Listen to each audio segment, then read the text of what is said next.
Yes, turacari mu kiganiro cawe wewe usanzwe ukunda ikiganiro cawe Hit Music.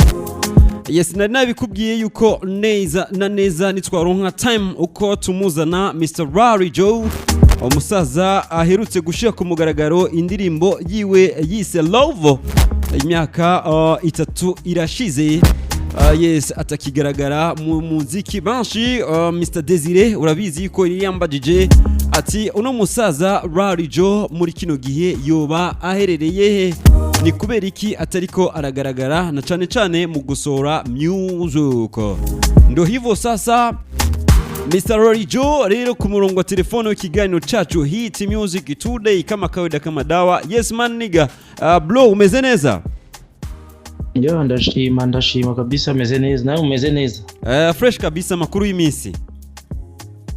Meza ndachimura, meze bien kabisa, sinitoka. Yes, Rary Joe tuherukana kera musaza zamani kitambo vile. Kitambo sana. Long time kabisa. Yes, hari umusaza yitwa Desire hari ikigutu ya telefonye ati woma amakuru ya Rary Joe muri kino gihe. Rary Joe yoba ariko ari mu biki, haraheze imyaka 3 utashora indirimbo. Rary Joe hoba hari kibazo cyahe kubona imyaka 3 utarasora indirimbo? Oya nta kibazo, nta nakimwe cyahabaye. Gusa nimetaka njipange upya.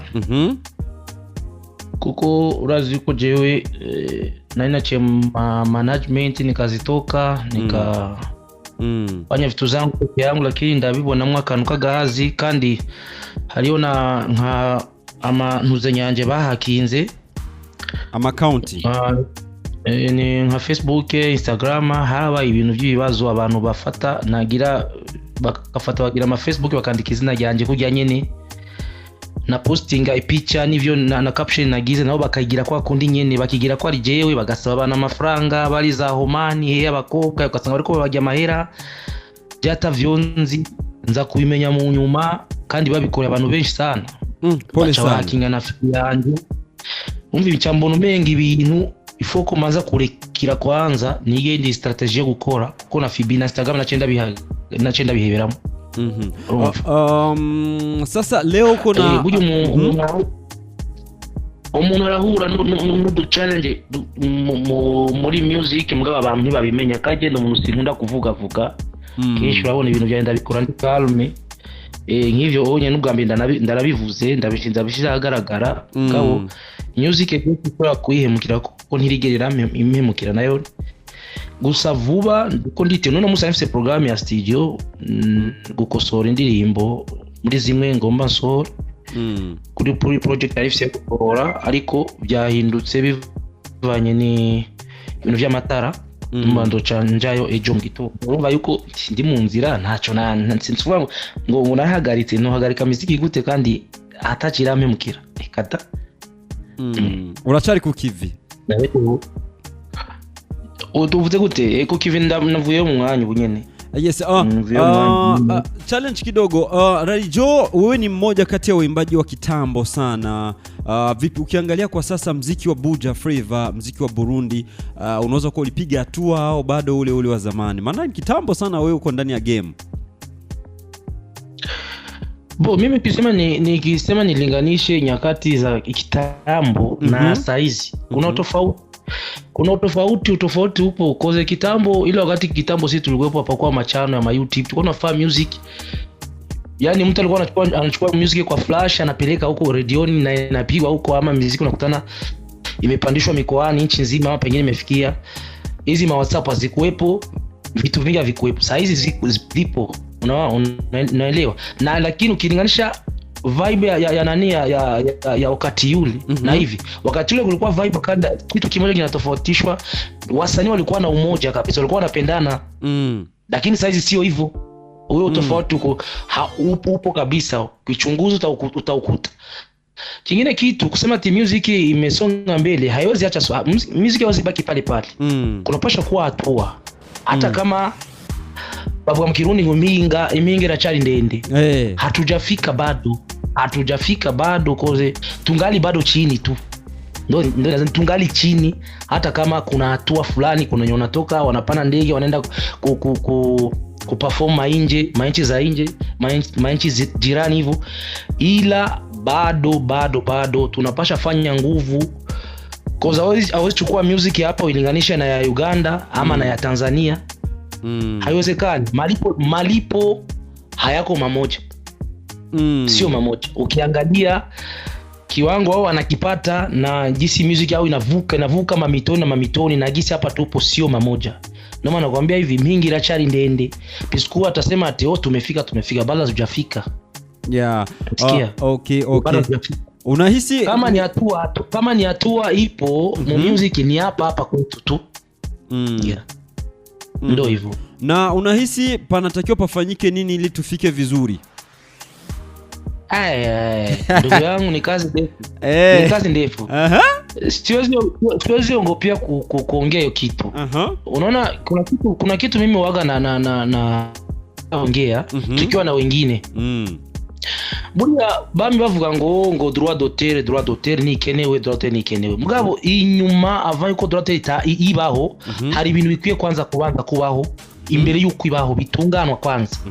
Uko droit d'auteur niyoza ije isanga hara ibintu byakajagari muri muziki ntakiri bufashe, ntakiri bukore, ntakiri bwunguke.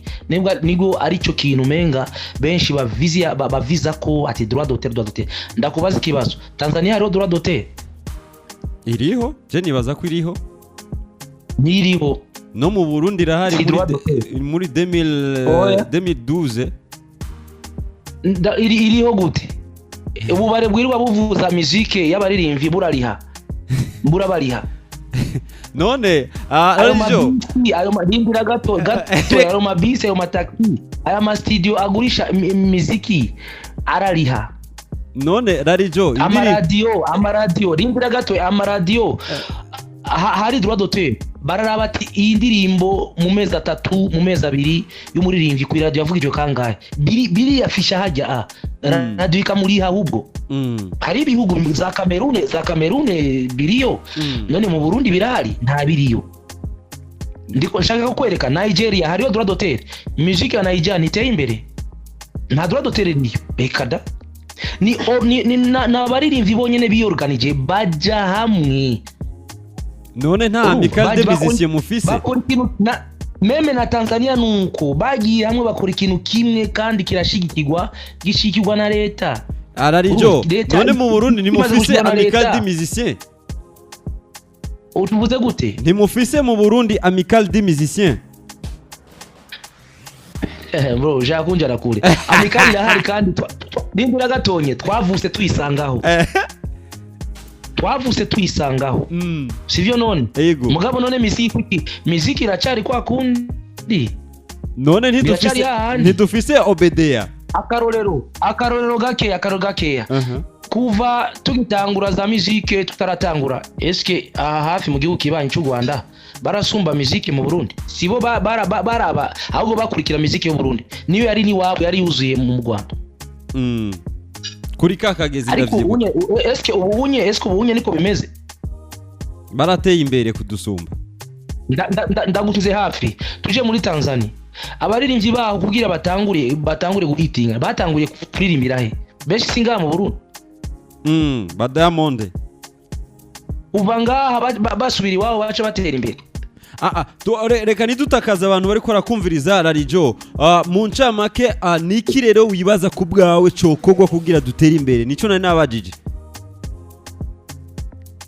Ibintu tubivuga akanyani gato je urazomba magara mu kiganiro ntumire. Oya, fata umuduga uze fata umuduga uze. Mfite umva ndakubwire nyakuba mfite ibintu byinshi novuga kuri telefone nawo bimariraho.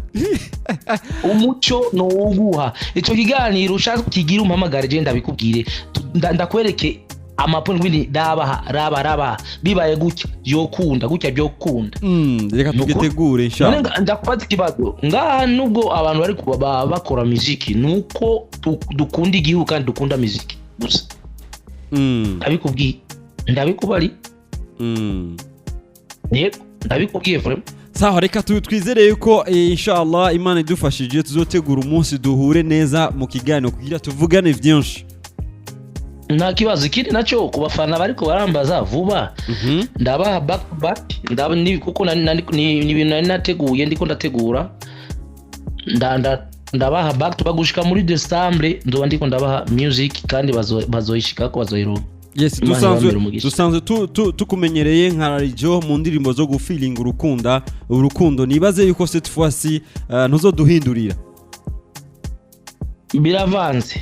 Ega urashaka kurimba urukundo mugabo karimba washaka kurimba urukundo mugabo uri mu vy'ubuzima biravanze uravyumva washaka kurimba urukundo uri mu vy'ubuzima harimo ibindi musanze je ndirimba style zose impanuro simbaga ngume mu rukundo gusa urukundo abantu nivyo turangwa n'urukundo mugabo simbaga ngume mu rwa rukundo je ndirimba mu kibano biri mu kibano muri rusange. Yes, Radio ku bantu bariko barakumviriza rero uti bitegure vuba igikorwa kiraje baje kukirondera ku rubuga rwa channel ya YouTube rwanditse ko gute kugira bikazanure ni Radio byonyene gusa. Yego.